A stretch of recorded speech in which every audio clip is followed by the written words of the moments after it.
I've about got the gutter extensions put on the house, but I wanted to talk to you about this. So just to give you guys something to think about, you want to take the water away from your house at least 4 feet. I showed you in one of the last videos of my neighbor's gutter how the water just comes right out of the gutter onto that little concrete pad. So that water is coming right at the foundation, right at the corner. And again, you want to take it away from the house at least 4 feet, but honestly, in my opinion, taking it away 6 to 8 feet or more is not a horrible thing. And water running off at the foundation, especially at the corners, is a big issue. I've gotten all the extensions done on the rest of the house, and this is the last one, but also the longest run I've got. I'm using these Stealth Flow. I got at one of the big box stores, but you can use pretty much any one that you want. They were using this old round piping here. And it was pretty well worn with a lot of sun damage to it, so that's why I wanted to replace it. And the other thing, or reason I chose the Stealth Flow is because you can cover it with your landscaping. So after I'm done, I'll cover it up with mulch. That way it'll look nice and it'll protect it from the UV light. But I wanted to note, I don't know if you can see it or not. Maybe there's a little reflection there, but these just snap together. But what I took was some clear silicone construction adhesive and silicone around it. Because once I cover it up, it's going to be underground. And if there's any water dripping out of it, first of all, it's not taking it away from the house. But as you can see here, it's right next to the tree, and any roots are going to try to find that water supply. And the roots are going to try to grow up into it. So I did it for those two reasons. A, to make sure the roots don't find their way up into the gutter extension, which will end up clogging it. And then B, take it away from the house. So as I'm digging this in, you can see maybe if you look here, it kind of looks like it's running downhill. But if you look to the side, you can kind of see how it looks like there's a bulge to the top. So I want to make sure I've got everything running completely downhill, at least an inch or two below grade. So in other words, every 12 inches it wants to run downhill. But I want it definitely carrying away from the house, instead of this arc here that may cause it to backflow toward the house. The other reason I wanted to make this video is to talk about the landscaping at least a little bit. I've had to cut some roots back from the tree. It's a nice tree. I like it. It could stay here forever. That's cool. But when it comes down to it, I can buy another tree just as easy versus having to pay thousands and thousands of dollars worth of damage to the foundation, or even tens of thousands of resale dollars. So when it comes down to it, I don't care about this tree at all. The other thing is when contractors are putting in these trees, and this is kind of a landscaping thing, as well as kind of a house saving thing.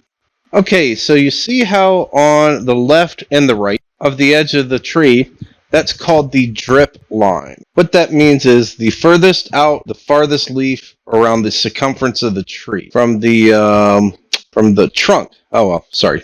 Lost my train of thought. Anyway, this is the left side drip line, and this is the right side drip line. I may actually have to end up cutting this tree out of here, because what happens is either the builder or the owner goes down to the local big box store and goes, "Ooh, what a pretty tree." And they're not really thinking about this, but before you go planting trees and shrubs in your lawn, Google it. Try to find out what kind of tree it is, and you want to find out what the maximum height of the trees or shrub's going to be. That's number one. But two, you want to find out what the maximum width of the tree is going to be, so you can figure out what the drip line is, because that'll help you figure out how far away from the trunk is the roots are going to grow to support that tree.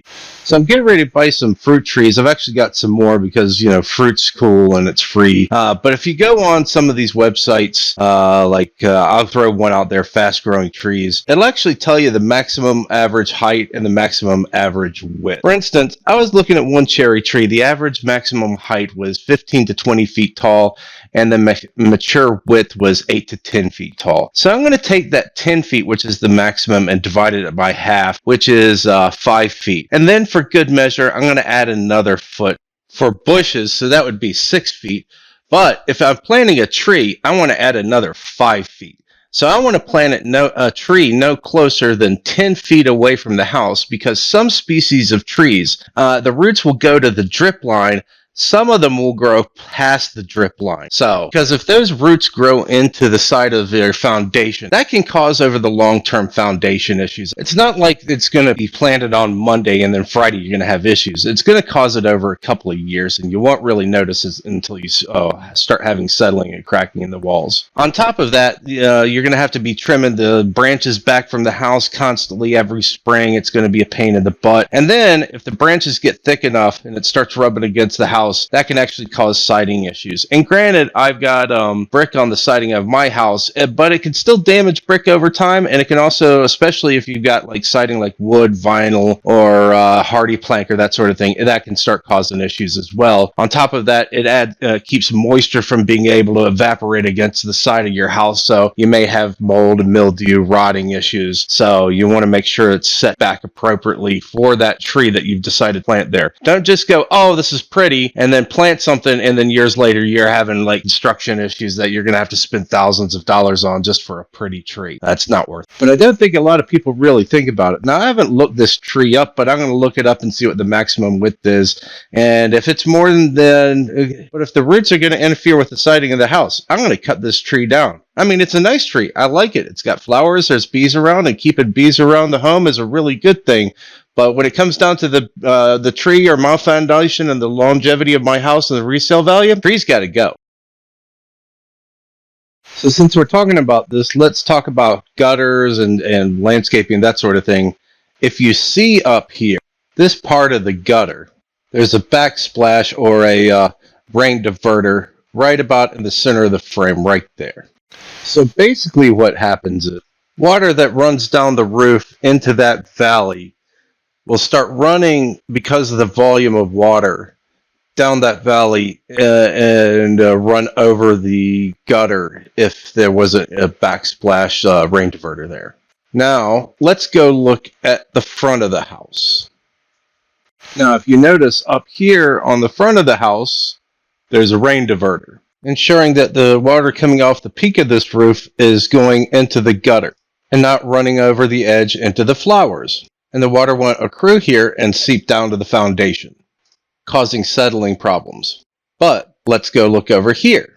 So again, if you're buying a house or building it, go around the house and think about this stuff. So if you go up here to this gutter, there's no water diverter, and all the water's running over the gutter. And the water goes down the gutter here, and then it runs down the gutter to this gutter below it here. And there's no rain diverter there either. So I need to have a gutter company put a rain diverter there and a rain diverter there.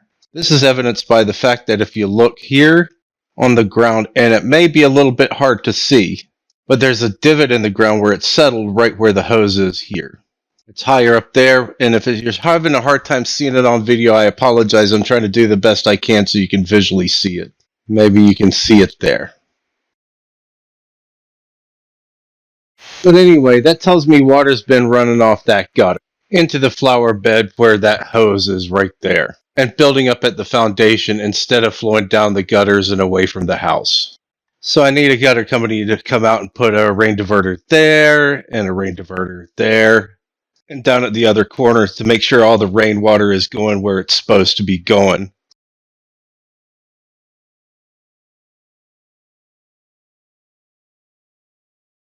And then I'm taking this away from the house. And I may have shown you this before, but the gutter was actually pointed in the wrong direction right here. Along this side, on this side of the house, which is the north side, which doesn't receive hardly any sun during the days. So this area was getting and staying super wet because the water was coming down here, and then also my neighbor's driveway was kind of dumping water here between the houses. So all this moisture was building up on this side of the house and never drying out. And now it's going to be taken off into the front yard, which is on the west side of the house, and it'll be getting a lot of sun and have the ability to dry out. Luckily, I haven't seen any real foundation issues, but I'll show you in a picture in a minute from the home inspection report that was showing some efflorescence which is evidence of water seeping through because the side of the house was so wet. I think I mentioned this in the previous video, but if you think about a clay pot that's been used for a while and it's got all that kind of like salt and white stuff that's kind of settled around the outside of the pot, that's kind of a good example. So anyway, there was some efflorescence along this wall which had stayed wet. So hopefully this will take care of the issue and allow this area to dry out so we don't have any foundation issues down the road and stop that efflorescence. If not, and I keep seeing evidence a couple months from now, we may have to kind of come into this area and put in a French drain down the side of the house to make sure it is diverted and the water kind of seeps into that and takes it away from the foundation. So that should help considerably, however, and I've already put the ones on the back side of the house, so let me show you. I put these on the other week, and then it rained a couple days later, and I noticed this area was significantly drier than it had been before. And then it had done as intended and took the water away from the house. And the area behind the extension was drier, and the area in front of the extension was significantly wetter, which told me it was working. And just to reorient you, this is the back of the house, and this is the southern facing view. And this is the east facing view. So this gets some really nice sun in the morning up until about midday, noon o'clock, depending on the time of year. And then it gets shady as the sun's coming around the other side of the house. So the sun helped it dry out, and not only that, the landscaping is graded away from the house, so it helps it dry out from both aspects.